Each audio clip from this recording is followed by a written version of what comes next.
కొలస్సీలకు రాసిన పత్రిక 4వ అధ్యాయం 6వ వచనాన్ని మొదటగా చదువుకుందామా. ప్రతి మనుషునికి ఏలాగు ప్రత్యుత్తరం ఇవ్వవలెనో అది మీరు తెలుసుకున్నట్టుకై మీ సంభాషణ ఉప్పు వేసినట్లు ఎల్లప్పుడూ రుచిగలదిగాను కృపాసహితముగాను ఉండడానికి. చాలా మిగిలిన విషయాలన్నీ తర్వాత మనం ధ్యానం చేసుకుంటూ వెళ్దామని చిన్న ప్రార్థన చేసుకుందాం.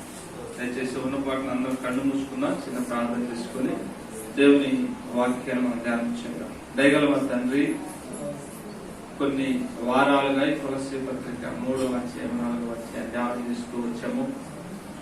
మరి ఈ రోజు చివరి భాగంలో మేము ఉన్నాము. పరిశుద్ధాత్ముడా, మీరు నీ ప్రజలతో సూటిగా స్పష్టంగా మాట్లాడండి. వెనుకలిగే చెవులను గ్రహించే హృదయాలను దయచేయండి. నేటి దిన కాలానికి, నేటి దిన పరిస్థితులకి తగినట్లుగా బోధించగలిగిన మా పరిశుద్ధాత్ముడా, నీ ప్రజలతో సూటిగా స్పష్టంగా మాట్లాడి మీరే మహిమను పొందుకున్నాము. చిన్న బిడ్డలందరూ కూడా నీ స్వాధీనం అందించుకోవాలి. సమస్త ఘనత, మహిమ, ప్రభావాలు మీకే ఆరోపిస్తూ యేసుక్రీస్తు నామమున ప్రార్థనలన్నీ అడిగి వేడుకుంటున్నాం తండ్రి, ఆమేన్.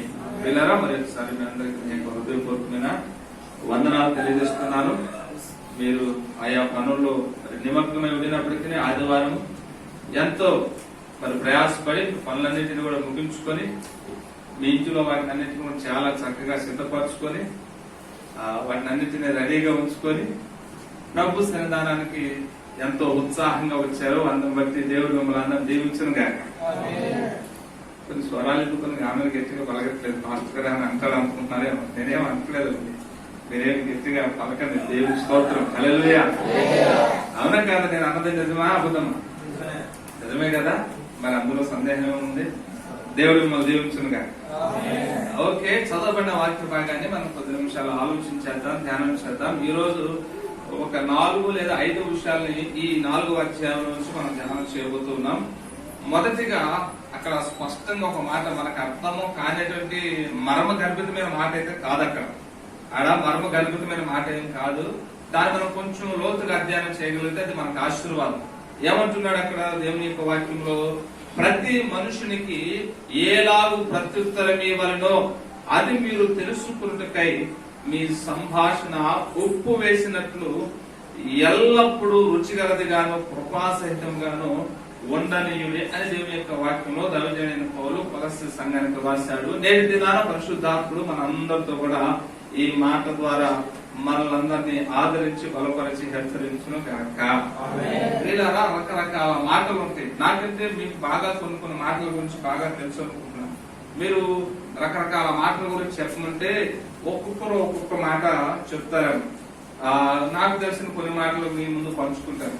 భూలోకంలో ప్రతి ప్రజల్లో రకరకాల వాళ్ళ స్లాంగ్ లో, వాళ్ళ యాసలో, వాళ్ళకు ఉన్నటువంటి కల్చర్ లో వాళ్ళకి కొన్ని వాడుక పదాలు, వాడుక మాటలు చాలా ఉంటాయి. అయితే ఆ మాటలన్నిటి మనం ఒకసారి ఆలోచన చేస్తే అవన్నీ కూడా కొన్నిసార్లు వ్యర్థమైన మాటలుగా ఉండవచ్చు. కానీ ప్రభు పిల్లలమాట అలాంటి మాటలు కాదు మనం మాట్లాడవలసిందని అపోస్తుడైన పౌలు సంఘాలకి నేర్దినాల మనకి దేవుడు మాట్లాడుతూ వస్తున్నట్టు మాట. దేవునికి స్తోత్రం. ఏ మాటలు అంటే పుల్లబడి మాటలని అంటారు కొన్ని సందర్భాల్లో అసూయతో కూడినటువంటి మాటలు, కొన్ని సందర్భాల్లో ఓరవలేని తనంతో కూడినటువంటి మాటలు, కొన్ని సందర్భాల్లో నిర్లక్ష్యంతో కూడినటువంటి మాటలు, ఎదుటి వ్యక్తిని నిర్లక్ష్యంతో చూస్తూ నిర్లక్ష్యంగా కొన్నిసార్లు మాట్లాడేటువంటి మాటలు. ఇక ఈ విధంగా రకరకాల మాటలు ఉన్నాయి. మీ దగ్గర ఏమైనా మాటలు చెప్తారా? నేను చెప్పినే కాకుండా కుళ్ళుబోత్తనంతో కూడా మాటల, ఇంకా కక్షతో కూడినటువంటి మాటలు. వీడు నాశనమైపోవాలి, వీడు ధూమ్ తగిలిపోవాలి, వీడు ఎప్పుడు పోతాడో, రకరకాల మాటలు మనకి ఇంకా విలేజ్ లో అయితే ఎక్కువగా వినపడతా ఉంటాయి. ఆ కోడి కాలు ఇరిగి నాశనం అయిపోను, కాడలే పెరిగింది. ఇంకా ఇలాగా పిల్లలు గమనించి రకరకాల మాటలు ఉంటున్నాయి. కానీ పరిశుద్ధ బంధం దైవజనుడైన పౌలు యొక్క ఉద్దేశాలు వేరే. వాటిని మనం ఆలోచన చేయగలిగితే అది మనకి ఎంతో ఆశీర్వాదం అని ప్రభు పేట తెలియజేస్తున్నారు. దేవుని యొక్క వాక్యం ప్రతి మనుషునికి ఎలాగూ ప్రత్యుత్తరం ఇవ్వాలని మీరు తెలుసుకోవాలట. మొదటగా దేవునికి స్తోత్రం. ఒక పాస్టర్ గారితో మీరు ఎలాగ ప్రత్యుత్తరం ఇవ్వాలో మీకు తెలవాలి. అలాగే మీ ఇంటిలో నీ భార్యతో నువ్వు ఎలాగ ప్రత్యుత్తరం ఇవ్వాలో నీకు తెలియాలి. అలాగే నీ భర్తతో నువ్వు ఎలాగ ప్రత్యుత్తరం ఇవ్వాలో నీకు తెలియాలి. ఒక తల్లిదండ్రులుగా బిడ్డలకు నువ్వు ఎలాంటి ప్రత్యుత్తరాన్ని ఇవ్వాలో అది ఎరిగి ఉండటం అది అందరికీ ఆశీర్వాదం అని పరిశుద్ధ గ్రంథం తెలియజేస్తాం. సామెతల గ్రంథము ఒక మాట మీకు జ్ఞాపకం చేసి ముందుకు సాగాలని ఆశపడుతున్నాను. 12వ అధ్యాయము 15వ వచనంలో ఒక మాట రాయబడింది, చూద్దామా? మూఢుని మార్గము వాని దృష్టికి సరైనది, జ్ఞానము గలవాడు ఆలోచనను అంగీకరించు.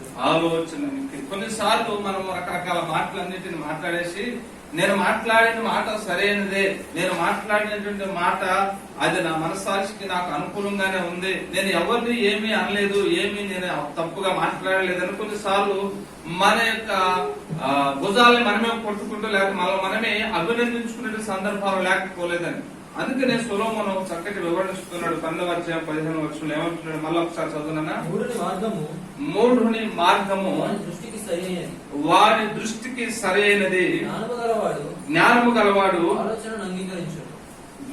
గలవాడు ఆలోచనను అంగీకరిస్తాడని. దేవునికి స్తోత్రం. జాగ్రత్తగా పిల్లలు గమనించి కొన్నిసార్లు మనం మాట్లాడే మాటలు ఎదుటి వ్యక్తులకి చాలా తీవ్రమైన బాధను నొప్పులు కలుగజేస్తాయి.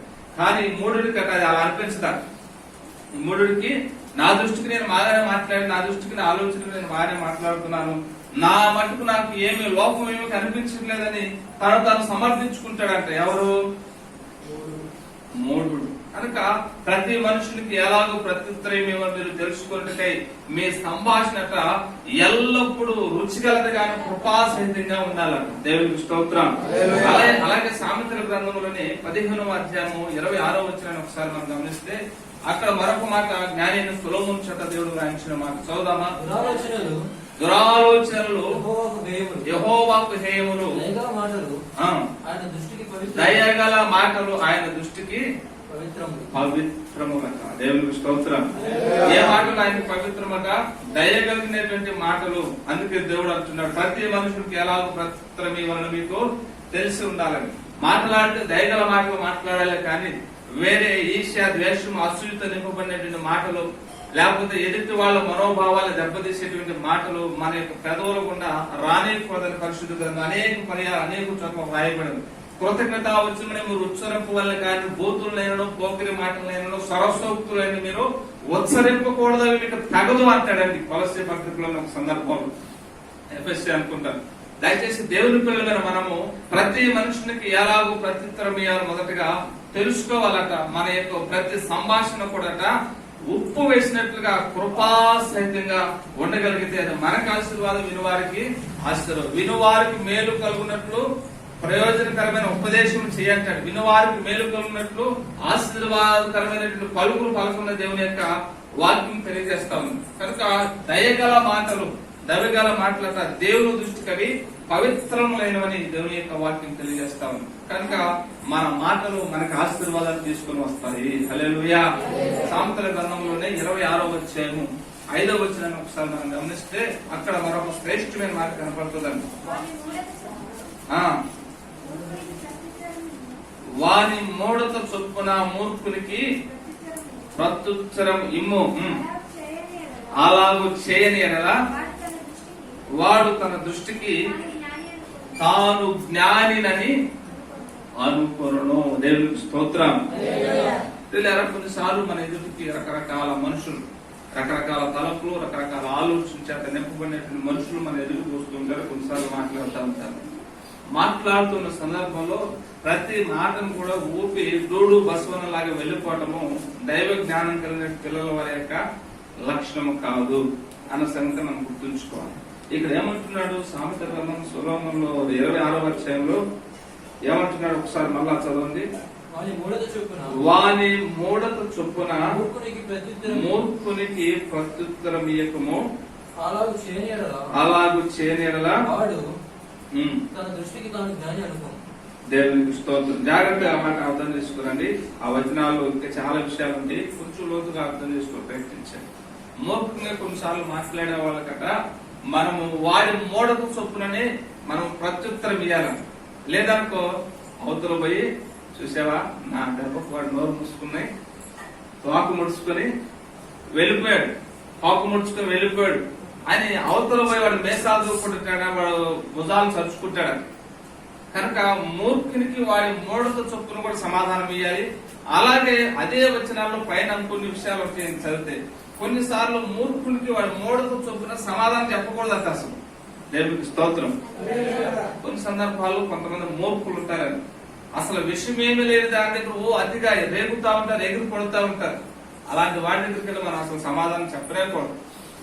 వీరి కుక్క ఏదో మరుగుతుంది అనుకోవాలా, సైలెంట్ గా ఉండాలి తప్ప దానికి సమాధానం ఇచ్చే ప్రయత్నం చేస్తే వాడికి మనకి పెద్ద తేడా ఏం కనిపించదు. మనం రాజకీయాలకు ఉంటున్నాము, రకరకాల మనుషుల్ని రకరకాల పరిస్థితులను పరిశీలనగా చూస్తూ ఉన్నాము. అందులో ఎంతో మంది మూర్ఖమైనటువంటి ప్రవర్తన కలిగినటువంటి స్త్రీలు ఉన్నారు, మూర్ఖమైనటువంటి ప్రవర్తన కలిగిన పురుషులు ఉన్నారు. ప్రతి చిన్న విషయానికి కయ్యాలకు కాలు దూవేటువంటి మూర్ఖులు ఉన్నారు. అలాంటి మూర్ఖుల మధ్యన మనం ఎలా ఉండాలంటే దైవ జ్ఞానం కలిగినటువంటి వారు గాను, మూర్ఖుడికి వాడి మూఢత చొప్పున సమాధానం ఇచ్చేవాడు గాను, కొన్ని సందర్భాల్లో మూర్ఖుడికి వాడి మూఢతను బట్టి అసలు మనం సైలెంట్ గా ఉండేటువంటి జ్ఞానం చేత మనమందరం నింపబడగలిగితే అది మనకు ఆశీర్వాదం మన పరిశుద్ధ గ్రంథం తెలియజేస్తాం. హల్లెలూయా. అదే సామెత గ్రంథం 26:5 మనం చదువుకున్న వాక్య భాగం కదా. అలాగే 12వ వచనంలో మరొక మాట రాయబడింది. 26:12 మరొక మాట రాయబడింది. తన దృష్టికి జ్ఞాని అనుకున్న వారిని చూచితివా, వారిని గుణపరచుట కంటే మూర్ఖుని గుణపరచుట సులువు. స్తోత్రం చేద్దామా? చూచారా మీరు ఎప్పుడైనా ఇలాంటి వాళ్ళని? సొలొమోను అంటున్నాడండి ఈ మాట, నా మాట కాదు.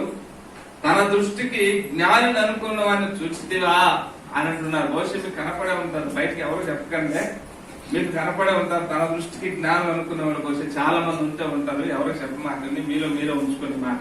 దేవుని స్తోత్రం. తన దృష్టికి తాను జ్ఞానం అనుకున్న వారిని చూచితివా, చూస్తే వారినట గుణపరుచుట కంటే మూర్ఖుణ్ణి గుణపరుచుట సులువని. అర్థమైన దేవుని స్తోత్రం చెప్పాలి. దేవునికి స్తోత్రం. తన దృష్టికి తాను జ్ఞానం అనుకున్న వాడిని గుణపరచుట కంటే మూర్ఖుని సింపుల్ గా సులువుగా వాడిని గుణపరచొచ్చట. ఎంత ప్రమాదకరమైనటువంటి వ్యక్తిత్వంతో ఉంటారో కొంతమంది. వాళ్ళకి అన్ని తెలుసు అనుకుంటారు కానీ వాళ్ళకి ఏమి తెలియదు. మహా గొప్ప శాస్త్రవేత్త, తత్వవేత్త సోక్రటీస్ అనేటువంటి ఒక మహానుభావుడు పదవి రాశారు. నాకు బాగా తెలిసిన విషయం ఏంటంటే నాకు ఏమీ తెలియదు. హల్లెలూయా. నాకు బాగా తెలిసిన విషయం ఏదంటే నా పరిశోధనలన్నింటిలో నాకు ఏమీ తెలియదు అన్న సంగతి నాకు బాగా తెలిసింది అన్నాడు. కనుక ఈ లోకంలో ఎవరు కూడా అన్ని పరిపూర్ణంగా తెలిసినటువంటి మరి అన్నిటి విషయాలు సిద్ధులు ఎవరు లేరండి. ఏదో ఒక విషయంలో లోపం కలిగినటువంటి వారే. కనుక మరి ఎవరు కూడా నాకు అంతా తెలుసు, ఎవరు నాకు చెప్పనవసరం లేదు, ఎవరికి నాకు నేర్పనవసరం లేదు అన్న వ్యక్తి ఎవరైనా ఉన్నాడంటే వాడంత మూర్ఖుడు మరొకడు లేడాడు. దేవుని స్తోత్రం. వాడిని గుణపరచడము అసాధ్యమట. మూర్ఖుడైన గుణపరచడానికి జ్ఞానిని నేను అనుకునేవాడు మాత్రం ఎవరు గుణపరచలేరు. హల్లెలూయా.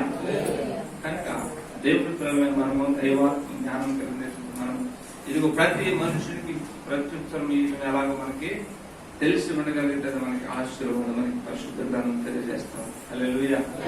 ఓ రోజట పడవలో ప్రయాణం జరుగుతా ఉందంట. అందులో ఒక అన్ని శాస్త్రాల్లో ప్రసిద్ధి చెందినటువంటి ఒక పండితుడు పడవలో ఎక్కాడు. పడవలో ప్రయాణం సాగుతా ఉంది. పడవలో అతను ఒక్కడే ఉన్నాడు. నడిపేటువంటి వ్యక్తి ఒక సామాన్యమైన వ్యక్తి, చదువు సందలేని ఒక మోటి వ్యక్తి.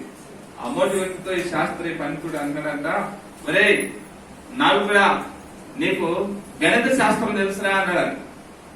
గణిత శాస్త్రం అంటే ఏంటండి మంత్రులు గారు అంటే, ఒరే వెధవా గణిత శాస్త్రం అంటే తెలియదంటరా, లెక్కలు రా.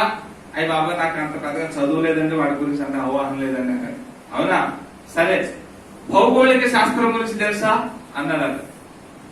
భౌగోళిక శాస్త్రం అంటే ఏంటంటే మీరు ఎన్ని కొత్త కొత్త పదాలు చెప్తున్నా నాకేం అర్థం కావట్లేదు అంటే, అది కూడా నీకు తెలియదా, అయితే సగం జీవితం నువ్వు సర్వనాశనం చేసుకున్నట్లేదా అని ఖగోళ శాస్త్రం గురించి తెలుసా అన్నాడు. అయ్యి బాబు కొత్త కొత్త పదాలని మీరు చెప్పేది నాకు ఏం అర్థం కావట్లేదు అంటే, ఒరే 30 జీవితం నీ జీవితం వృధా అయిపోయిందిరా, ఎందుకురా నువ్వు బ్రతుకుతున్నావా అని కోపగించుకొని మందరిస్తూ ఇక పడవ ప్రయాణం జరుగుతా ఉంది. వరదట ఉధృతంగా అవతరించి ప్రవహిస్తూ ఈ వాగులోకి వస్తా ఉండేసరికి ఈ నాలుగురికి ఒక డౌట్ వచ్చిందంట. ఈ పంతులు గారు ఎన్ని శాస్త్రాలు తెలుసని నన్ను అడిగాడు. ఒక శాస్త్రం ఏమి తెలుసో లేదు అడుగుదాం. పంతులు గారు మీకు చాలా శాస్త్రాలు తెలుసు కదా అంటే, అరే నాకు తెలియని శాస్త్రం ఏమి లేదురా, నాకు అన్ని తెలుసురా. ఆ శాస్త్రం తెలుసు, ఈ శాస్త్రం తెలుసు, గణిత శాస్త్రం, భౌతిక శాస్త్రం, ఇంకా రసాయన శాస్త్రము, అన్ని శాస్త్రాలు అవపోసన బట్టి నవలు మింగేశారా. సరే కానీ గురువు గారు ఈత శాస్త్రం తెలుసా అన్నారంట. ఏ శాస్త్రం?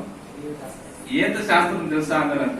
అరే ఈ ఒక్కటే నేను నేర్చుకోలేదా, ఎక్కడ ఏ పుస్తకాల్లో దొరుకుతుంది, చదువుకుంటా నేర్చుకుంటానన్న. మంత్రులు గారు పుస్తకాల్లో దొరికేది కాదండి ఇది.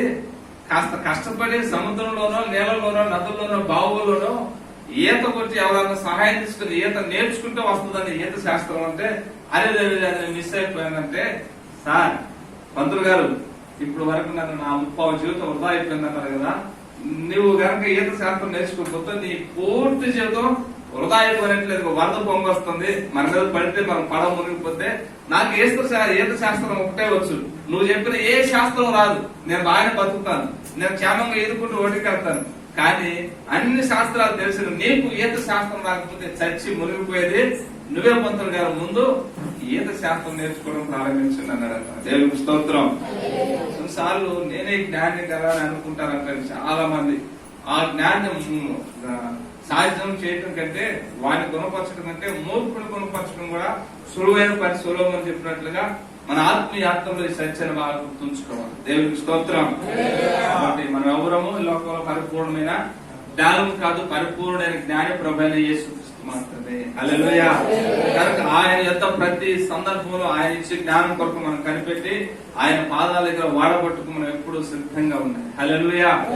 కొన్ని సందర్భాల్లో కొన్ని విషయాలు మేము ప్రయాణాలు చేస్తున్నప్పుడు కొన్ని విషయాలు, చాలా విషయాలు షేర్ చేసుకుంటూ ఉంటే వాళ్ళకి తెలిసిన విషయం నాకు ఏది తెలియదండి. నాకు తెలియదు బ్రదర్ అంటే వాళ్ళు నన్ను ఎగాదిగా చూస్తూ ఉంటారు. మాస్టర్ గారు మీకు చిన్న విషయం తెలియకపోవటం ఏంటి, మాస్టర్ గారు మీకు చిన్న విషయం తెలియకపోవటం ఏంటి అని వాళ్ళు నన్ను ప్రశ్నిస్తే నాకు ఆ సంగతి తెలియదు. చాలా విషయాలు లోకంలో నాకు తెలియని మీకు తెలుసు, మీకు తెలియని నాకు తెలుసు. కనుక ఒకళ్ళకి తెలిసిన ఒకళ్ళు షేర్ చేసుకొని మన ఆత్మయాత్ర ముందుకు సాగితే అది ఆశీర్వాదం. నాకు తెలిసింది నీకు తెలీదా, నీకు చేత కదా, నీకు ఆ తెలియలేదు, ఈ తెలియలేదని ఎప్పుడు కూడా మనం అంటే ఎదుటి వ్యక్తుల్ని తక్కువ చేసి మాట్లాడకూడదు. అది పరిశుద్ధ గ్రంథం ఆమోదించు. హల్లెలూయా. అక్కడ అంటాడు కదా, ప్రతి మనుషునికి ఎలాగూ ప్రత్యుత్తరం ఇవ్వలను నీవు తెలుసుకున్నట్టుకై మీ సంభాషణ ఉప్పు వేసినట్లు ఎల్లప్పుడూ రుచి గలదిగాను అంటాడు. హల్లెలూయా. ఉప్పు లేని వంట ఎవరైనా తింటారా? మంచి మంచి మసాలాలతో కూడి దమ్ బిర్యానీ చేసుకున్నారు అనుకోండి, ఒక రోజు స్పెషల్ చేసుకున్నటువంటి వంటలు ఉప్పు లేకుండా మీరు ఎప్పుడైనా తినగలుగుతారా?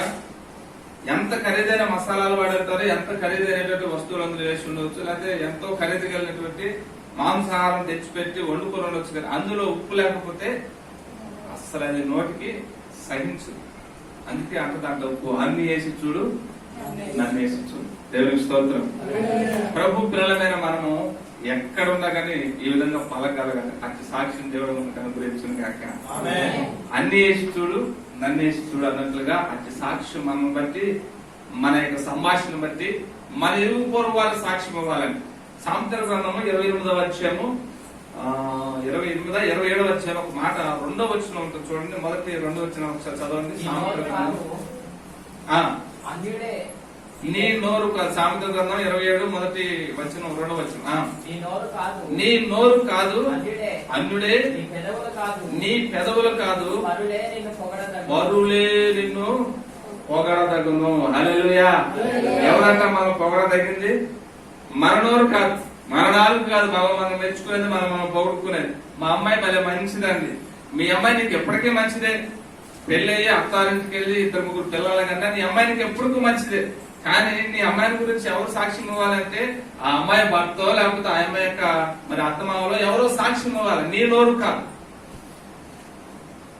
నేను చాలా మంచివాడిని, నేను ఎవరికి ఏ హాని చేయను, నేను సాత్వికుని, మౌనంగా ఉంటాను అని నిన్ను గురించి నువ్వు సాక్ష్యం చెప్పుకోవడం కాదు. నిన్ను గురించి నీ భార్య సాక్ష్యం ఇవ్వాలి, నీ గురించి నీ యొక్క అత్తమామలు సాక్ష్యం ఇవ్వాలి, నిన్ను గురించి నీ ఇరుగు పొరుగు వారు సాక్ష్యం ఇవ్వాలి.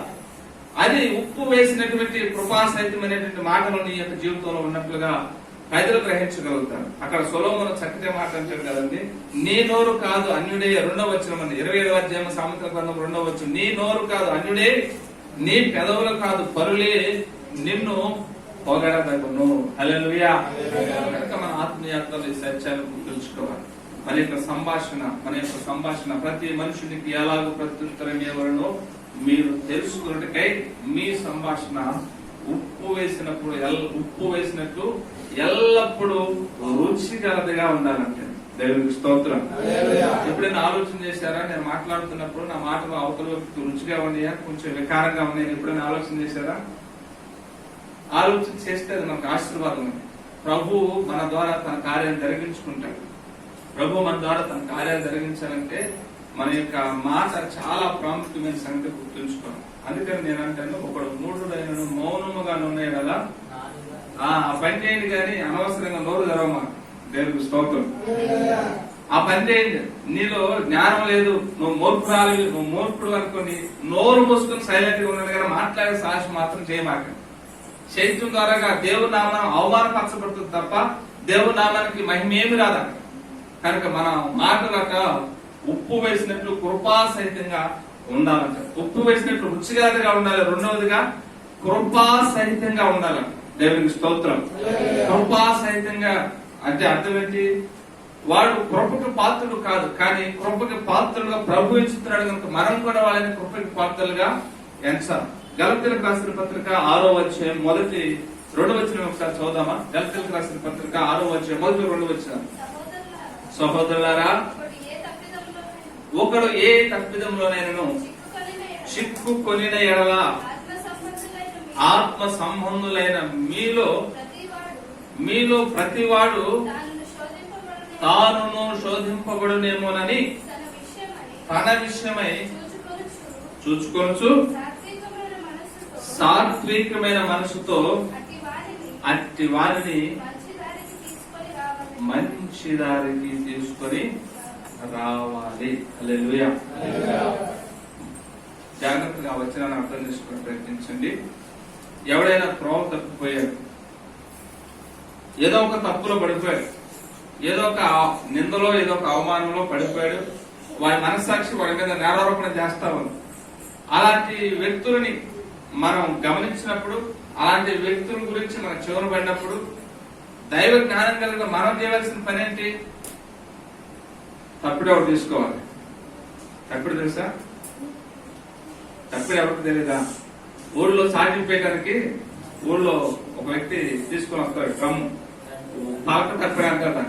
అది తీసుకొని దగ్గర కొట్టుకుంటూ వినండి అమ్మలారా అక్కలారా 50 మందికి తెలియజేయండి ఏమనగా, ఫలానా అయ్యా ఈ తప్పు చేశాడు, ఫలానా అమ్మాయి తప్పు చేసింది, 50 మందికి తెలియజేయమనగా ఈ సంగతిని మీరు అందరు వినండి హో అని అప్పుడే వేయకూడదు. దేవునికి స్తోత్రం. నేను దేవుని యొక్క వాక్యం అదే తెలియజేస్తుంది. గలతీయులకు రాసిన పత్రిక 6వ అధ్యాయం 1వ వచనంలో, సహోదరులారా మీలో ఎవడైనా ఏదైనా తప్పిదం చేస్తే మీరు శోధింపబడతారేమో, మీరు అలాంటి పొరపాట్లు అలాంటి ఉచ్చుల్లో చిక్కుకుంటారేమో అని జ్ఞానం కలిగి వారిని మంచి దారులను తీసుకొని రావడానికి ప్రయత్నించాను. అంతేగాని పంచాయతీలు పెట్టకూడదు. దేవునికి స్తోత్రం. అక్కడక్కడ ఊళ్ళలో పంచాయతీలు జరుగుతూ ఉంటాయి ఈ విషయాలు. ఈ రోజున కోర్టులో కేసులన్నీ కూడా ఏంటి అంటే ఇలాంటి పంచాయతీలు.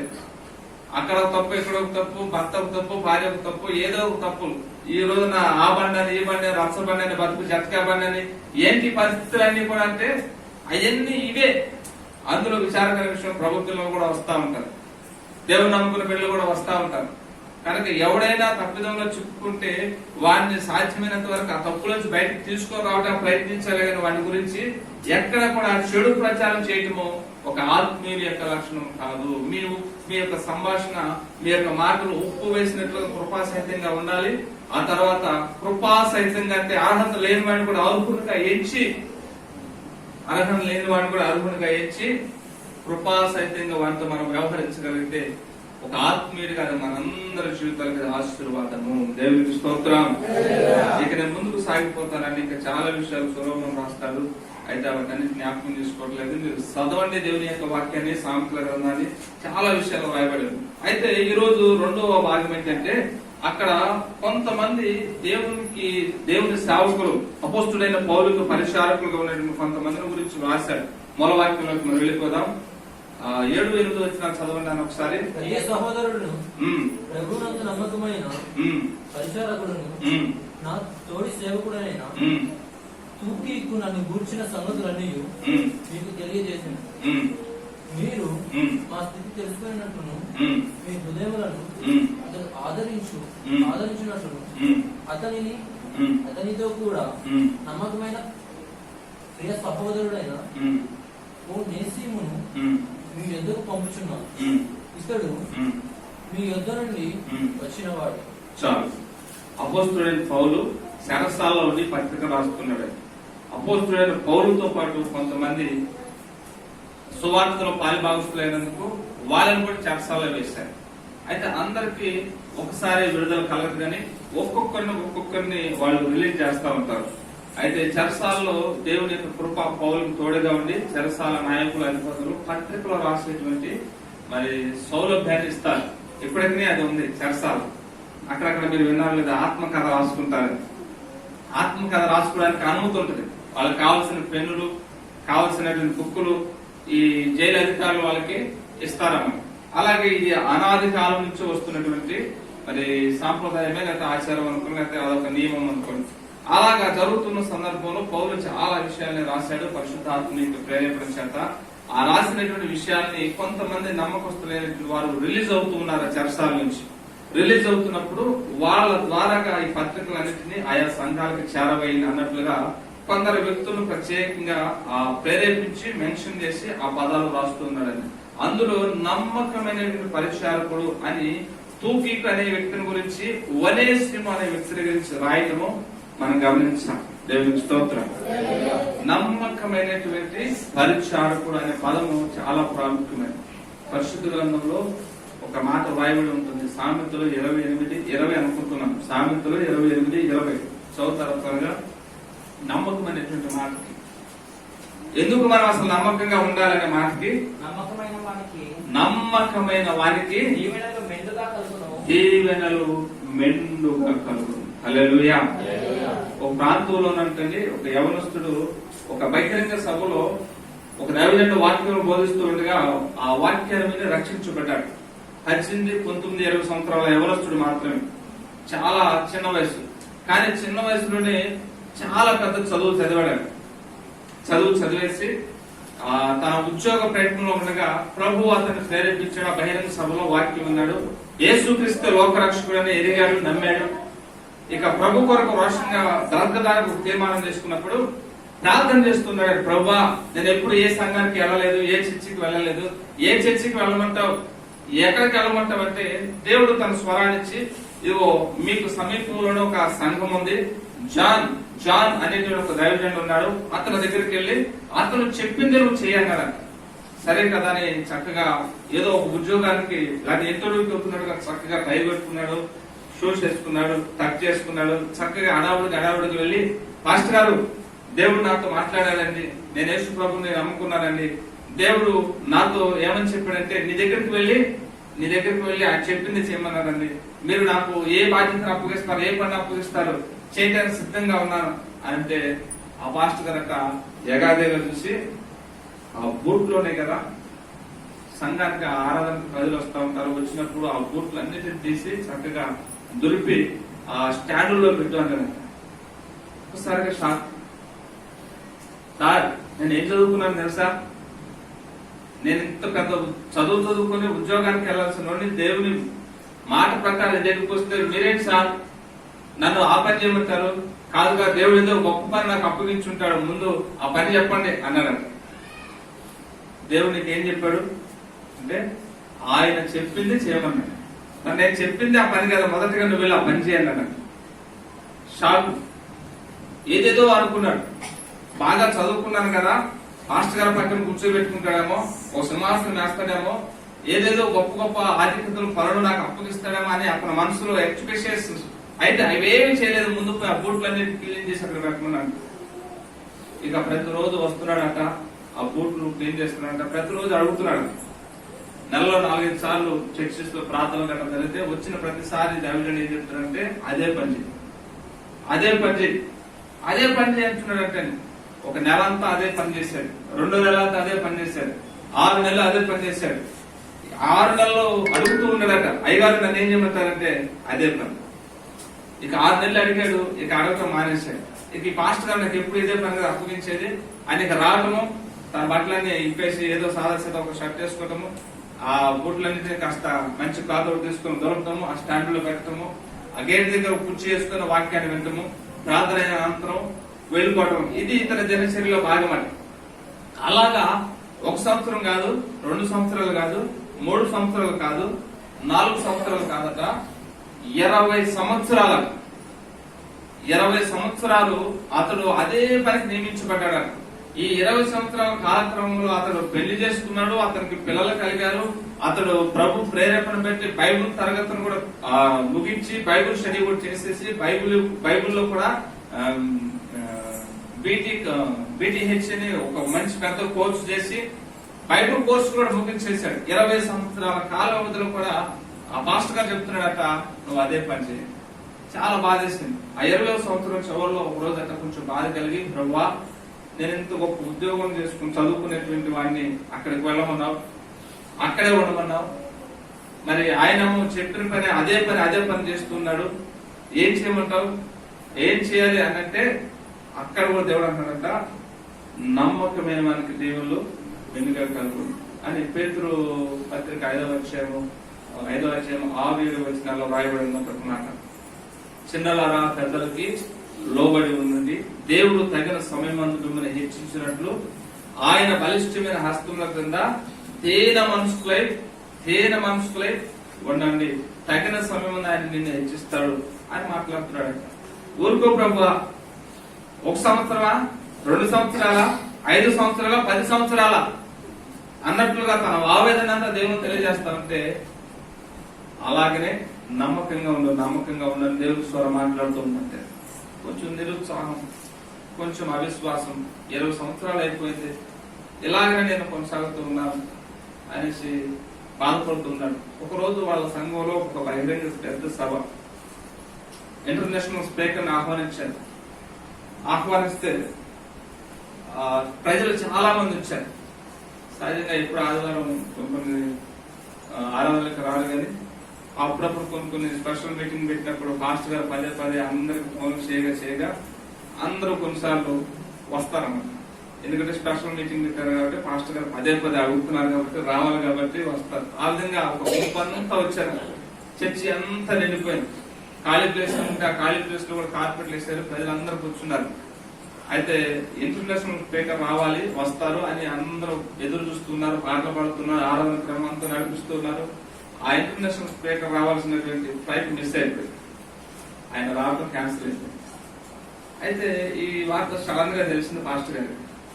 అయ్యో ఎలా ప్రభావ ఎలా ఎందుకు జరిగింది, మరి ఇప్పుడు ఎలాగా, ఎవరో ఇంటర్నేషనల్ స్పీకర్ వస్తారని ఇంత ఆర్భాటం చేశాము, ప్రజలందరినీ పిలిపించాము, రావాల్సిన వ్యక్తి రాకపోతే అందరూ డిసప్పాయింట్ అయిపోతారు కదా అనేసి ఆయన లోపల బాధపడతా ఉంటే దేవుడు అన్నాడంట, జాన్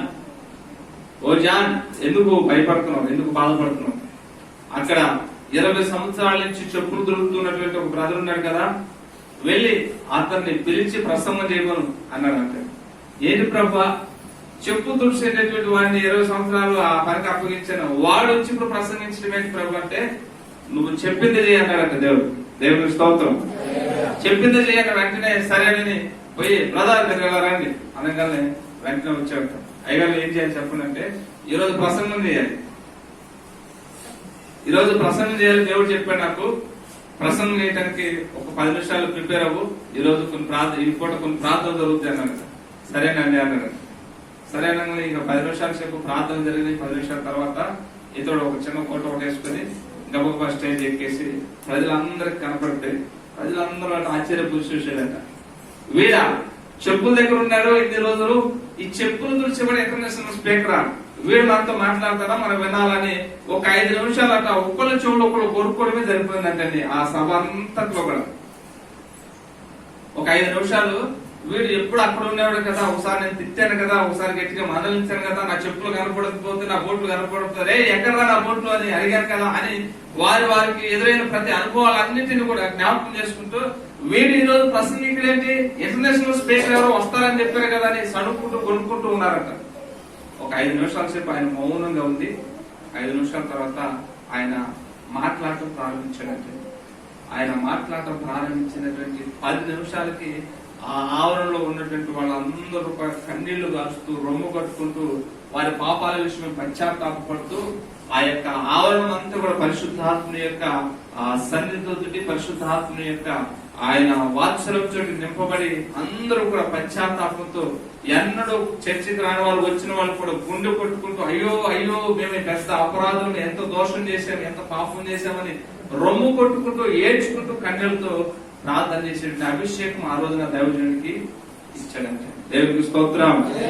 ఇంత గొప్ప ఆధిక్యత ఎప్పుడు వచ్చింది, ఎలా వచ్చిందంటే సామెతలు 28:20 ప్రకారంగా నమ్మకమైన వారికి దీవెనలు మెండుగా కలుగుతాయి. ఈ తుకికు అనేటువంటి యవనస్తులు, ఆ తర్వాత కొంతమంది యవనస్తుల గురించి దైవజనుడైన పౌలు ఒనేసిమను గురించి వారి గురించి రాసినటువంటి మాటలు మనం చదువుతున్నప్పుడు, ఒక్క రోజునే నమ్మకత్వం వచ్చి పడలేదని ఎన్నో ఏళ్ల తరబడి, ఎన్నో సంవత్సరాల తరబడి దైవజనుడికి పరిచారకులుగా వీళ్ళందరూ ఉన్నారు. ఆ పరిచారికను బట్టి దైవజనుడైన పౌలు వాళ్ళని మెచ్చుకుంటూ రాస్తున్నటువంటి మాటలు. కనుక మన ఆత్మీయాత్రలు ఈ సత్యాన్ని గుర్తుంచుకోవాలి. నమ్మకమైన వానికి ఎప్పటికైనా దీవెనలు మెండుగా కలుగుతాయి. అదే సామెతలో అదే వచ్చిన కింద ఒక మాట ఏమంటో చూడండి, ఆతుర పడువానికి ధనవంతులగుటకు, ఆతుర పడువానికి ధనవంతులగుటకు ఆతురపడువాడు శిక్ష నొందక పోడు. హల్లెలూయా. ధనవంతులు అవడానికి ఆత్రపడవద్దు. ఆత్రపడితే ఏం జరుగుతుంది? శిక్ష వస్తుంది. ఈ రోజున మనం ఎంతమంది అన్యాయంగా లంచాలని సంపాదించుకొని శిక్ష పొందుతున్నటువంటి వాళ్ళ జైల్లో మనం చూడట్లేదు. నమ్మకంగా ఉందండి. కొంచెంలో నమ్మకంగా ఉండవానికట అనేకమైన వాటి మీద అధికారం దేవుడు అనుగ్రహిస్తాడు. కొంచెంలో నమ్మకంగా ఉంటే అనేకమైన వాటి మీద దేవుడు అధికారాన్ని ఇచ్చి ఆశీర్వదిస్తాడు. దేవుడికి స్తోత్రం. అసలు కొంచెంలోనే నమ్మకత్వం లేకపోతే, దేవుడు మనకిచ్చిన సంపాదన కొంచెంలోనే దేవుడికి ఇచ్చే విషయంలో నమ్మకత్వం లేకపోతే దేవుడు మన యొక్క సంపాదన ఆశీర్వదిస్తాడా? ఆశీర్వదించలేదు. కనుక కొంచెంలో నమ్మకం ఉంటే నమ్మకమైన మనకి దేవుళ్ళు మెండుగా కలుగుతాయి. దైవజనుని నోటి వెంట ఈ మాట మరి ఇద్దరు వ్యక్తుల గురించి రావడం అంటే అది సాదాసీదా మాట కాదు. కనుక మన ఆత్మీయాత్రలు ఈ సత్యాన్ని ఎరిగినటువంటి వారమై మన వెళ్తున్న సంఘానికి, మన కుటుంబానికి నమ్మకమైనటువంటి యజమానులుగా, నమ్మకమైనటువంటి విశ్వాసముగా మన ఆత్మీయాత్రను కొనసాగించగలిగితే అది మనకి ఎంతో దీవెన, ఆశీర్వాదం. హల్లెలూయా. కనుక మన నమ్మకత్వాన్ని ఇప్పుడు కూడా కోల్పోవద్దు. ఒక భర్తగా నీ నమ్మకత్వాన్ని నువ్వు నీ ఇంట్లో నిరూపించుకో. ఒక భార్యగా నీ నమ్మకత్వాన్ని ఇంట్లో నిరూపించుకోవాలి. నీ యొక్క కుమార్తెగా నీ యొక్క నమ్మకత్వాన్ని ఇంట్లో చక్కగా నిర్వర్తించగలిగితే, నిరూపించుకోగలిగితే అది మన అందరి ఆత్మీయ జీవితానికి అది ఆశీర్వాదం. హల్లెలూయా. కనుక ఈ విషయాన్ని గుర్తుంచు. నమ్మకమైన మనకి దీవెనలు మెండుగా కలుగుతాయి. నమ్మకత్వం అంటే ఒక రోజులోనో, ఒక సంవత్సరంలోనో, లేకపోతే 2 సంవత్సరాలు నిరూపించుకునేది కాదు. అఫ్కోర్స్ కొన్నిసార్లు అది జీవిత కాలం కూడా పట్టవచ్చు. ఆ జీవిత కాలం నమ్మకంగా ఉంటే దేవుడు మనం ఖచ్చితంగా దీవిస్తాడు, ఆశీర్వదిస్తాడు. హల్లెలూయా. మన తెలుగు రాష్ట్రాల్లో మన అందరికి బాగా సుపరిచితమైనటువంటి తెలిసిన ఒక పాస్టర్ గారు ఉన్నారు, ఆరాధ్య మూర్తి గారు. ఆయన ఒక బ్రాహ్మణ కులానికి చెందినటువంటి వ్యక్తి. అతని దగ్గర ఒక చిన్న పరిచారకుడు, ఒక వేరే నిమ్న జాతికి చెందిన ఒక పరిచారకుడు ఉండేవాడు. ఆ పరిచారకుడు నమ్మకంగా ఆయనకి ఎంత నమ్మకంగా చేశాడంటే తన భార్య, తన పిల్లలు ఎవరు కూడా నమ్మకంగా పరిచయం చేయలేదట. అంత నమ్మకంగా పరిచయం చేస్తూ ముందుకు సాగాడు. సేమ్ ఇంచుమించు ఒక 15 సంవత్సరాలు ఆయన దగ్గర నమ్మకంగా, ఆయన సామాన్యుడు కాదు, ఆరాధ్య మూర్తి గారు ఆయన బోధించగలడట. ఆయన డేట్లు ఖాళీగా లేనప్పుడు ఈయన సిఫారసు చేస్తారట. ఆయన ఆరాధ్య మూర్తి గారు అవతల వ్యక్తులు కొంచెం సందేహించినా ఒక్కసారి ఆయన మాటలు వింటే ఇక ఆరాధ్య మూర్తి గారు వద్దంటారంట, ఈయనే కావాలని కోరుకుంటారట. అంత గొప్పగా ట్రైనింగ్ అయ్యి ఆరాధ్య మూర్తి గారి దగ్గర కొన్ని విషయాలన్నీ లోతుగా తెలుసుకుని బోధించడానికి తలాంతు కలిగిన వ్యక్తి. అయినప్పటికీ మళ్ళీ ఎప్పుడు వచ్చి ఆరాధ్య మూర్తి దగ్గర పరిచయం చేస్తూ ఉంటాడు. ఆయన చెప్పులు తీయటం కానీ, ఆయన ప్యాంట్లు చూడటం కానీ, ఆయన బట్టలు చూడటం కానీ, ఇక అన్ని A to Z అనమాట. అంతగా పరిచయం చేసేవాడు అంటాడు. అయితే ఆర్ఆర్కే గారు మూర్తి గారు చనిపోయేటప్పుడు ఆయన యొక్క పరిచర్య పగ్గాలన్నీ కూడా వాళ్ళ కుటుంబీకులకి, వాళ్ళ రక్త సంబంధికి, వాళ్ళ సంతానానికి ఎవరికి ఇవ్వలేదు. కానీ ఈ నమ్మకంగా పరిచయం చేసినటువంటి ఈ వ్యక్తికి దేవుడు ఇచ్చాడంట. హల్లెలూయా. కనుక నమ్మకమైన వారికి దేవుళ్ళు మెండుగా కలుగునన్న మాట అక్షరాలది నిజమని. కాబట్టి మనం ప్రతి విషయంలో నమ్మకత్వాన్ని కలిగి మన ఆత్మీయతను కొనసాగించగలిగితే అది అందరికీ ఆశీర్వాదము. దేవునికి స్తోత్రం. చూపిస్తానని మాట ఇచ్చాను కనుక ఇక ముందుకు సాగిపోతున్నా. చాలా విషయాలు ఉన్నాయి, నేను చాలా సిద్ధపడిన మాటలు ఉన్నాయి. అవన్నీ చెప్పుకుంటూ పోతే అదే ఒక ప్రసంగం అయిపోతుంది. దేవునికి స్తోత్రం. ఓకే, 12వ వచనాన్ని ఒకసారి మనం చదువుదామా? 11వ వచనాన్ని మొదటగా 11వ వచనం చదువుతాను, ముందుకు వెళ్దాం. మరియు యూస్తు అను యేసు కూడా మీకు వందనములు చెప్పుచున్నాడు. వీరు సున్నతి పొందిన వారిలో చేరిన వారు, వీరు మాత్రమే దేవుని రాజ్యము నిమిత్తము నా జత పనివారై ఉన్నారు. వీరి వలన నాకు ఆదరణ కలిగను. దేవునికి స్తోత్రం. దైవజన పౌరుకట ఆదరణ కలిగిందంట. ఎవరి వల్ల? ఇద్దరు వల్లని, వీరు మాత్రమే అని రాస్తూ ఉన్నాడు. దేవునికి స్తోత్రం. దేవుని బిడ్డలారా, మన వలన ఎప్పుడు మరొక వ్యక్తికి ఆదరణ కలగలే కానీ దుఃఖం కలగకూడదు. మన వల్ల ఎప్పుడు మరొక వ్యక్తికి నెమ్మది కలగాలి కానీ వాళ్ళ కన్నీళ్లు కారకూడదు. మన వల్ల మరొక వ్యక్తి సాక్ష్యం చెప్పాలి. వీళ్ళ వల్ల నేను సంతోషంగా ఉండగలుగుతున్నాను, ఇతడి వల్ల నేను సంతోషంగా ఉండగలుగుతున్నాను, నా భార్య వల్ల నేను సంతోషంగా ఉండగలుగుతున్నాను, నా భర్త వల్ల నేను సంతోషంగా ఉండగలుగుతున్నాను, అయితే నా కడుపును పుట్టిన బిడ్డల వల్ల నేను సంతోషంగా ఉండగలుగుతున్నాను, వీళ్ళ వల్ల నేను ఆదరణ పొందుతున్నాను అన్న సాక్ష్యం మనం అందరము వినగలిగితే అది మన అందరికీ ఆశీర్వాదం. కానీ దానికి భిన్నంగా వినపడతా ఉన్నాయి ఈ లోకంలో రకరకాల వార్తలు. దానికి భిన్నమైన వార్తలు వినపడతా ఉన్నాయి. అయ్యా, కన్నాను, పెంచాను, నా శక్తి సామర్థ్యాల కొద్దీ వాళ్ళని ప్రయోజకులుగా చేశాను, అయితే వృద్ధాప్యం వచ్చేసరికి నన్ను ఎవరు పట్టించుకోవట్లేదయ్యా, నాకు ఏదైనా బాధ వచ్చింది అంటే హాస్పిటల్కి తీసుకెళ్ళట్లేదయ్యా, నాకు ఒక టాబ్లెట్ తెచ్చివ్వట్లేదయ్యా అని చెప్పుకునేటువంటి తల్లులు ఎంతో మంది ఉన్నారు. చెప్పుకునేటువంటి తండ్రుల లోకంలో ఎంతో మంది. వీళ్ళ కన్నానో వీళ్ళ కన్నీ పెంచి ప్రయోజకాలు చేయడానికి నేను ఎంత కష్టపడ్డానో అది నాకు దేవుడికి తెలుసయ్యా, కానీ ఆ కష్టాన్ని వీళ్ళు గుర్తించట్లేదు, నన్ను ఆదరించట్లేదు, నన్ను పోషించట్లేదని బాధపడేటువంటి తల్లిదండ్రుల లోకంలో కోకొలలుగా ఉన్నారు. శ్రీగారు గమనించండి, మన వల్ల ఇతరులకి ఆదరణ కలగాలి. దైవజనుడైన పౌలు వీరి గురించి ప్రత్యేకంగా మాట్లాడుతూ వీరు మాత్రమే అన్నాడని మీరు అండర్లైన్ చేసుకోవాలన్నమాట. చాలా మంది పౌరులతో పాటు చెరసాలలో వేయబడ్డారు, సువార్త ప్రకటిస్తూ ఉంటే అందరి వల్ల ఆయనకు ఆదరణ కలగలేదు, కానీ ఇద్దరు గురించి ప్రత్యేకంగా రాస్తూ ఉన్నాడు ఈ మాట. యేసు అనేటువంటి ఒక వ్యక్తి గురించి. యేసు అంటే ప్రభువైన యేసుక్రీస్తు కాదు సుమా, చాలా మంది పరిశుద్ధ గ్రంథంలో యేసు అనేటువంటి పేర్లు కలిగిన వాళ్ళు ఉన్నారు. అందుకని అక్కడ రాస్తూ యూస్తు అని యేసు కూడా మీకు వందనములు చెప్పుచున్నాడు. వీరు సున్నతి పొందిన వారిలో చేరిన వారు, వీరు మాత్రమే అంటే కొద్ది మంది మాత్రమే ఆదరణ కలిగించేటువంటి వ్యక్తులుగా ఉన్నారు. ఈ మధ్యాహ్న కాల సమయంలో మాటలు వింటుంది దేవుని బిడ్డలారా, మనం అందరం కూడా వీరి వలె ఉందమో గాక, వీరి వలె ఉందమో గాక అంటే దాని అర్థం ఏంటంటే ఇతరులకు ఆదరణ కలిగించేటువంటి వారంగా మన మాట ద్వారా కానీ, మన ప్రవర్తన ద్వారా కానీ, మన యొక్క జీవిత విధానం ద్వారా కానీ నీ ద్వారా ఇతరులకు ఆదరణ కలగాలి కానీ దుఃఖము కలగకూడదు. వాళ్ళు కలిగితే అది మనకి శాపంగా మార్చబడుతుంది, మన బిడ్డలకు అది శాపంగా మార్చబడుతుంది. ఇతరులకు ఆదరణ కలుగునట్లుగా, ఇతరులకు ఆదరణ కలుగునట్లుగా మన యొక్క జీవితాన్ని దిద్దుకోగలిగితే మనకు ఆశీర్వాదం. మరొక మాట అంటాడు, వీరు మాత్రమే దేవుని రాజ్యం నిమిత్తము నా జత పని వారై ఉన్నారు. దేవునికి స్తోత్రం. ఈ రోజుల్లో ఈ పనులు చాలా మంది తక్కువగా ఉంటున్నారు. బ్రదర్ విలేజ్ పరిచయకి వెళ్దామంటే వచ్చేవారు వస్తాను, ఈ వారం అంతా కొంచెం బిజీ. అఫ్కోర్స్ కాదని నేను అంటలేదు, అఫ్కోర్స్ మీ బిజీ మీకు ఉంటుంది. అయితే సమయం దొరికినప్పుడల్లా మనం ప్రభు పనులు కూడా పాలు భాగస్వామ్యం అవుతాం మనకు ఆశిస్తున్నాం. హల్లెలూయా. ఆ బంధువు ఒక అతను 3 లక్షల రూపాయలు పరిచర్య కొరకు కారు కొనుక్కోమని పాస్టర్ గారికి అప్పు చేసి ఇచ్చాడు. నిజంగా ఆయన విశ్వాసం పడుతుంది. దేవునికి స్తోత్రం. ఆయన ఎప్పుడు అడుగుతూ ఉండేవాడు, పాస్టర్ గారు విశ్వాసులు అప్పు చేసి పాస్టర్ గారికి ఇవ్వచ్చు అంటే నేను ఒక మాట అనేవాడిని, అది నీ విశ్వాసం మీద దేవుని మీద నీకు ఉన్న విశ్వాసాన్ని బట్టి ఉంటుంది బాబు, అది మేము చెప్పము. అప్పు చేసి ఇవ్వమని దేవుడు ఎక్కడా చెప్పలేదు. నీకు ఇవ్వాలని బలంగా ప్రేరేపణ కలుగుతుందా? ప్రభు మీద నీకు అపారమైన విశ్వాసాన్ని బట్టి, నీ విశ్వాసమే నేను బలపరుస్తుంది, నీ విశ్వాసమే నేను ఇచ్చేట్టు ప్రేరేపిస్తాను.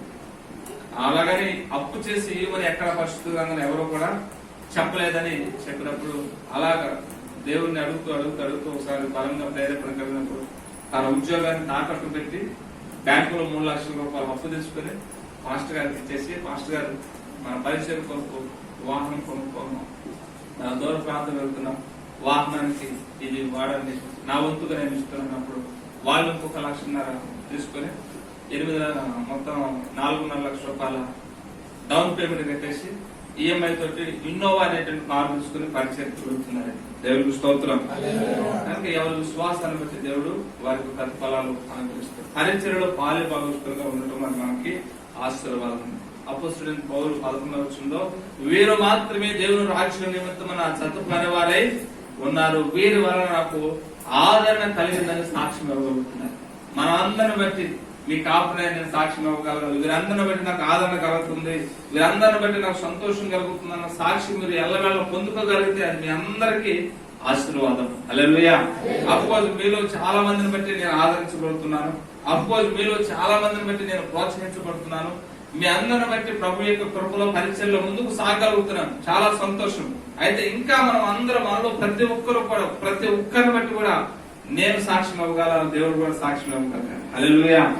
కనుక మన ఆత్మీయ యాత్రని సత్యాన్ని గుర్తుంచుకున్నాం. ఇంకా మరొక మాట చెప్పిన మాటలను చూస్తాను. మరొక మాటల గురించి అక్కడ రాస్తూ ఉన్నాడు, చూడండి 12వ వచనం.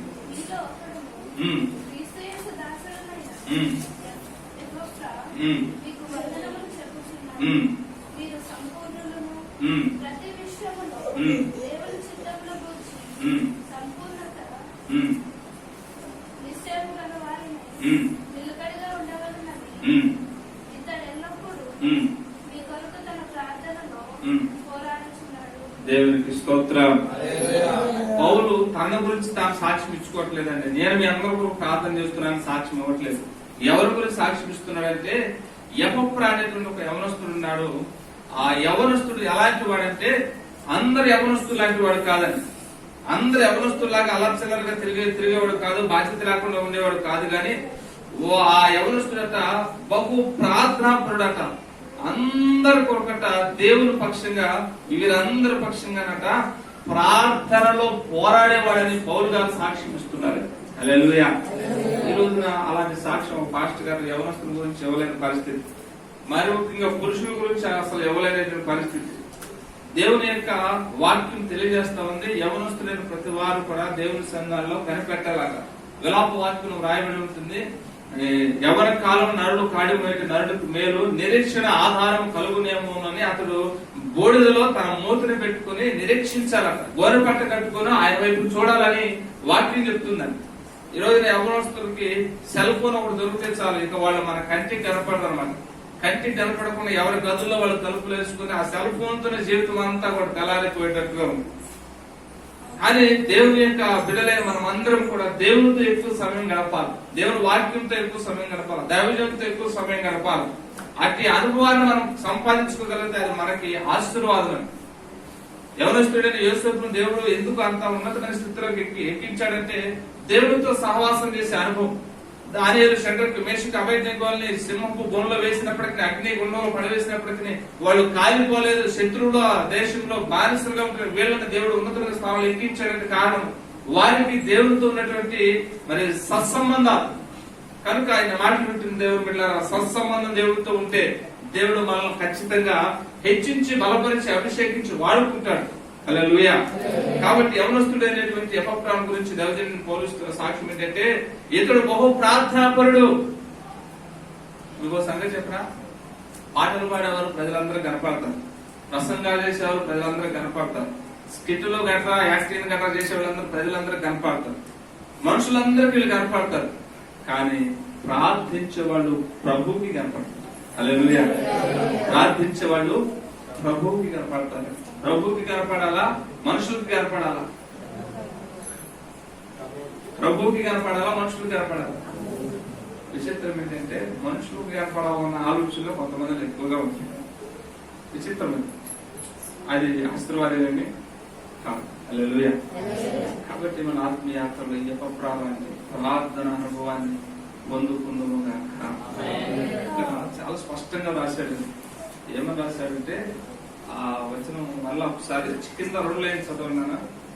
12వ వచనంలో నిశ్చయిత గలవారునై నిలకడగా ఉండవాలని ఇతడు ఎల్లప్పుడూ మీ కొరకు తన ప్రార్థనలలో పోరాడుచున్నాడు.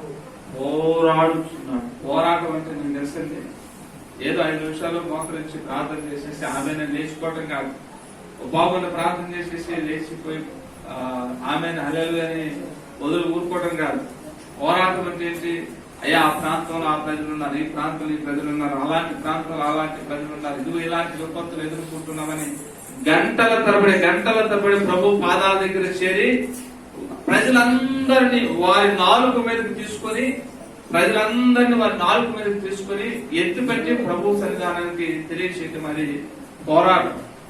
అటు పోరాట ప్రార్థన యోధులుగా దేవుడు మనందరినీ మార్చును గాక. ఇక ముందు కూడా ఒక చిన్న మాట చెప్పిన మాట చూస్తాను.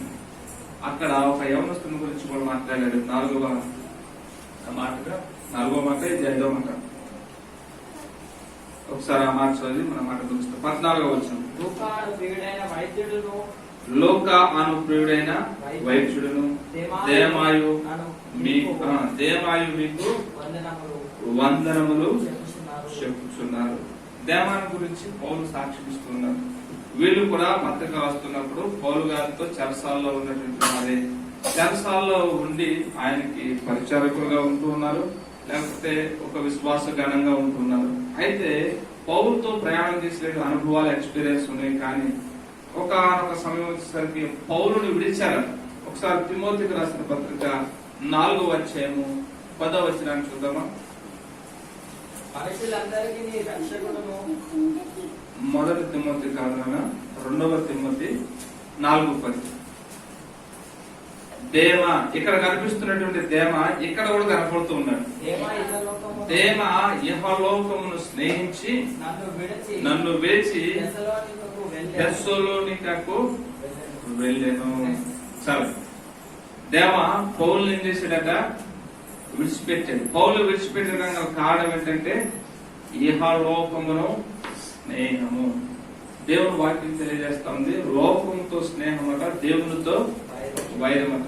మొదటి యోహాను రాసిన పత్రిక 2:15 నుండి కొన్ని వచనాలు రాయబడి ఉంది. లోకమునైనను లోకములో ఉన్న వాటినైనను ప్రేమించుకుడి, లోకములో ఉన్నదంతయు శరీరాశ, నేత్రాశ, జీవపు ధమ్మము, ఇవి తండ్రి వల్ల పుట్టినవి కావు. బహుశా ఇహలోకము ఏమి ఆకర్షించుంటుంది దేవాన్ని ఒకసారి మనం ఆలోచన చేద్దామా. మీరందరూ బైబిల్ పక్కన పెట్టేసేయండి, నేను మాటలు ముగించడానికి ఇష్టపడుతున్నాను. ఇహలోకము ఏమి ఆకర్షించుంటుంది ఒకసారి మనం ఆలోచన చేద్దామా. ఇహలోకము దేవ మీద ఏది బహుగా ప్రభావం చూపించింది ఒకసారి ఆలోచన చేస్తే రకరకాల ఆనాటి పరిస్థితులు వేరు, ఈనాటి పరిస్థితులు వేరు. ఆనాటి పరిస్థితుల్లో మనం అంత లోతుగా వెళ్ళలేం, కానీ ఈనాటి పరిస్థితుల్లో మాత్రం బాగా లోతుగా వెళ్ళవచ్చు. ఇహలోక పరిస్థితులు మరి పాస్టర్ గారిని వెంబడించుకున్న అతను అధికంపైంటే బహుశా నేను నెంబర్ 1 గా అనుకునేది అంటే సెల్ ఫోన్ పెట్టుకుని ప్రతిసారి దేవ పౌలు గారి పక్కన కూర్చోంటుంటే, అరే అబ్బాయి ఏంట్రా అది అక్కడ మళ్ళీ దా మనం పరిచయకి వెళ్దాం దాన్ని అని బహుశా మందలించేవాడు. అల్లరిచిల్లరగా పిల్లకాయలతో కలిసి పిచ్చి పాటలు పాడుకుంటూ తిరుగుతూ ఉంటే, ఏదేమా ఎక్కడికి పోతున్నారా, ఏం పాటలు పాడుతున్నారా, పిచ్చి పాటలు బండి. ఆ రోజుల్లో టేప్ రికార్డులు, టీవీలు, సెల్ ఫోన్లు ఏదో మనకు తెలియదు. కానీ బహుశా ఈ లోకానికి ఈ పరిస్థితులు మనం ఆలోచన చేస్తే ఆ పిచ్చి పాటలు బానే ఎప్పుడు ఆ హెడ్ ఫోన్స్ చెవుల్లో పెట్టుకుని ఏం వింటున్నావు, ఏం పాడుతున్నావురా, మనం ఆత్మ సంబంధమైన పాటలు ఎక్కువగా వినాలి, ఆత్మ సంబంధమైన మాటలు ఎక్కువగా మాట్లాడాలి, అవి పక్కన పెట్టి అది బహుశా పౌలు గారు తిమోతి దేవాన్ని తిట్టేవాడు, గద్దించేవాడు, హెచ్చరించేవాడు. యవనస్తుతో కలిసి ఏ పార్కు, జూ పార్కు లేదా అలా షికార్కి బహుశా వెళ్తాను అంటే బహుశా పర్మిషన్ ఇచ్చేవాడు కాదని. బహుశా ఇవన్నీ కూడా ఆ దేవ మీద ప్రభావం చూపించి ఎప్పుడు ఈ పౌలు గారు ఏమంటుంటే నన్ను ఒక సరదా లేదు, ఒక పాడు లేదు అని బహుశా కొంచెం బాధ కలిగి ఇహలోకం అతను ఆకర్షించి వెళ్ళిపోయాడేమో అనిపిస్తుంది. దేవుడికి స్తోత్రం. బహుశా ఆనాటి పరిస్థితులు మనకు తెలియదు కాబట్టి ఈ రోజుల్లో చిరిగిపోయిన జీన్స్ ప్యాంట్లు వేసుకుని బహుశా దేమ తిరగడానికి ఇష్టపడ్డాను. మోకాల దగ్గర చింపుకొని నడవటం ఈ రోజుల్లో ఫ్యాషన్ అండి. అంతకు ముందు రోజుల్లో సంగతి మనకు తెలియదు కాబట్టి ఈ రోజుల్లో మనం జ్ఞాపకం చేసుకున్నాం. అమ్మాయిలు కానీ అబ్బాయిలు కానీ అలాంటి డ్రెస్సులు వేసుకున్నావు ఏంటమ్మా, అలాంటి డ్రెస్సులు వేసుకున్నావు ఏంట్రా బాబు దేమా, అవి ప్రభు పిల్లలు తగదరా, అది పురుషుడి వేషం స్త్రీ వేయకూడదు, స్త్రీ వేషం పురుషుడు వేయకూడదు అని రివర్స్ లో చేస్తున్నట్టున్నారా, కొంచెం అది బంద్ చేయరా బాబు, అది నీకు మంచిది కాదంటే ఈ పౌలు గారు నా ఇష్టాన్ని ఏది కూడా అర్థం చేసుకోవట్లేదు. ఇలాంటివన్నీ కూడా అతని మీద ప్రభావం చూపించేయము. దేవునికి స్తోత్రం. కనుక ఇలాంటివన్నిటిని సహించలేక ఆ దేమ కొన్ని రోజులు ఉన్నాడు, కొన్ని రోజులు పరిచయంలో పాలుభాగస్తులుగా పౌలు గారు వెంటే ఉన్నాడు, పౌలు గారు ప్రసంగాలు చాలా ఉన్నాడు, ఉద్యోగపడ్డాడు, ఆత్మీయంగా స్థిరంగా ఉన్నాడు అనుకుంటున్నాం. కానీ ఈ లోపం వచ్చేసి ఒక్కసారిగా అతని మీదకి అతన్ని లోపం వైపు లాగేసి పౌరు నుండి వేరు చేసింది. పౌరు నుండి వేరు చేసిందంటే దేవుడి నుండి వేరు చేసినట్టే. తెలుసా మీకు? యహలోకం వచ్చి దేమాన్ని పౌరు నుండి వేరు చేసిందంటే దేవుడి నుంచి కూడా వేరు చేసినట్లే. కనుక మనము మన పిల్లలు మన కుటుంబాలు ఆ దేమావళి ఉండకుందము కనుక పౌలు పరిచారకులైనటువంటి ఆ ఒనేసిము వలె మనమందరము ప్రార్థనలో పోరాడే వారంగా ఉందము గాక. దేవుడి మాటలు మన అందరి వినికిల్లో వర్ధల్లో చేయను గాక.